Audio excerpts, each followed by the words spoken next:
we have done a deep research on all the theological material to provide comfort for a good underpinning of the climate change campaign. Among many resources, we are heavily relying on two biblical stories. One from the Old Testament, the story of creation of the book of Genesis, and the other of the New Testament, the parable of the Good Samaritan. The Good Samaritan is a story that refers to a wounded man lying on the side of the road and three men passing by. Two were indifferent. Only one looked seriously at the wounded man. He was moved by compassion, and he helped the wounded man to heal and to cure himself.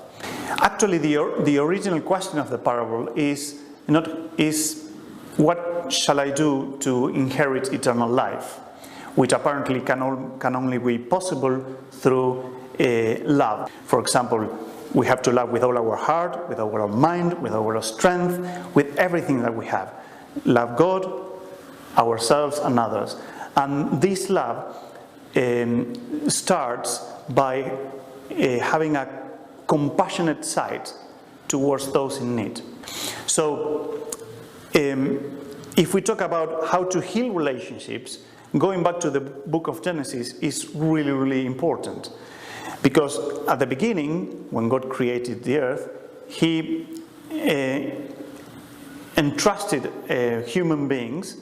He created in the image and likeness of God, and entrusting human beings to be stewards of this creation, to treat creation as God would treat it, with the same compassion, with the same love, with the same care for every single creature. But what happened? Because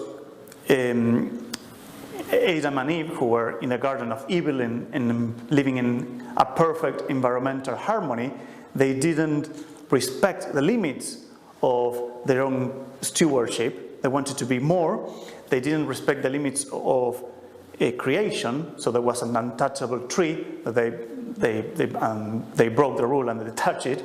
So, because of the lack of respect of their own characteristics of nature and the rest, there was they lose the Garden of Eden, which was an environmental loss, but there was also a kind of breakdown between their own relationship, between men and women, because they were trying to accuse each other of who was responsible for that.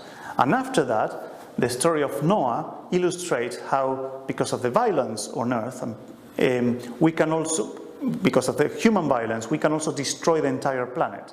And actually, the planet was flooded. So God restored this environmental destruction by protecting Noah and his family and making a new covenant. But the covenant was not just with Noah and his family. It was with Noah, family, and animals and plants. The new covenant was, again, an environmental covenant.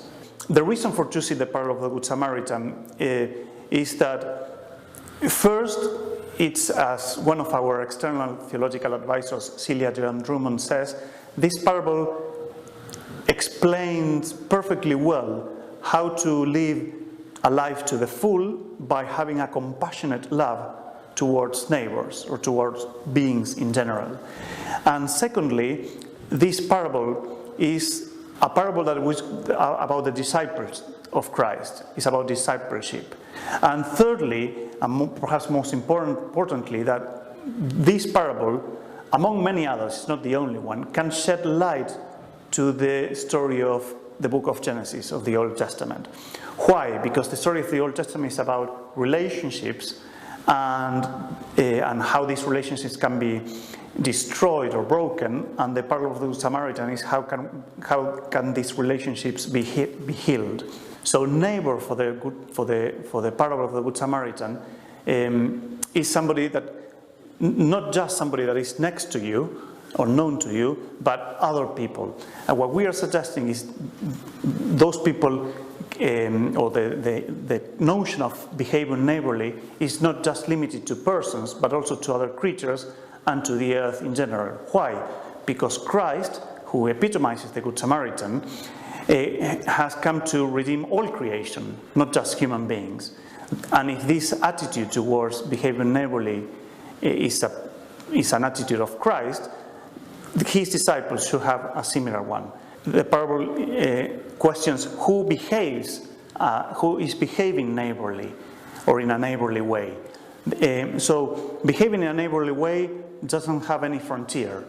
You need to do it with people even from other nations, from other race, from other cultures, from people you don't know. Behaving in a neighborly way is different than identifying a neighbor. And what we argue is that the parable of the Good Samaritan can help us to find the way of restoring and healing environmental, social, intimate and familiar relationships. It's a compassionate and loving approach to heal the other just for the sake of the dignity of the other. And if we can respect the dignity of people and creatures and of the earth, and if we can have this compassionate attitude towards them, we are going to shrine in terms of being like in the image and likeness of God. And we are going to be capable of building up a new way of relating to each other and to the entire creation.